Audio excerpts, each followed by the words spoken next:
I don't always use the same kit or the same wood. It kind of depends on the gig or depends on the session. You know what I mean? So it depends on the song.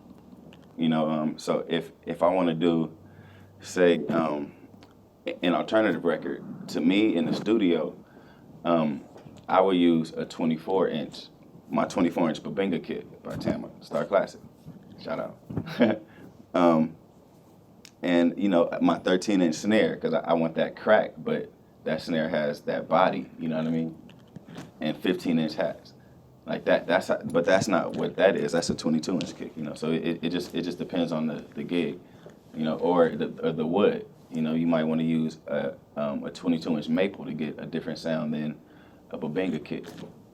So what I hear in my head, I just try to choose like that. Or your tom sizes. You can do 8, 10, 12, 14, 16, or you can do 12, 13, 16, 18. It just depends on the gig. It depends on the song.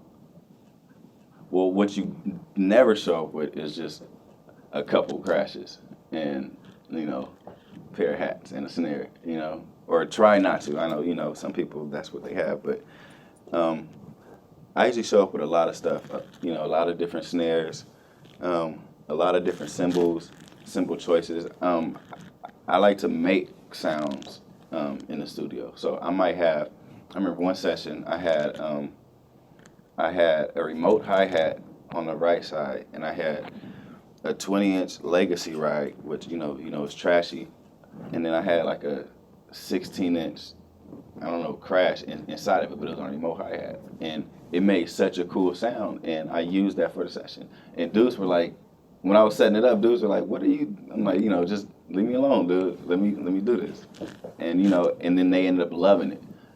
So it just depends. But if I just had a couple crashes, like, I wouldn't have done that. So I usually try to show up with a lot of stuff.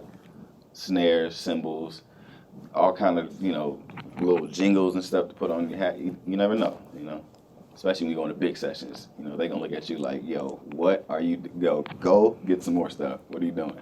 When you get that sound, then they're going to hire you for the next session. So that's your key, to another gig.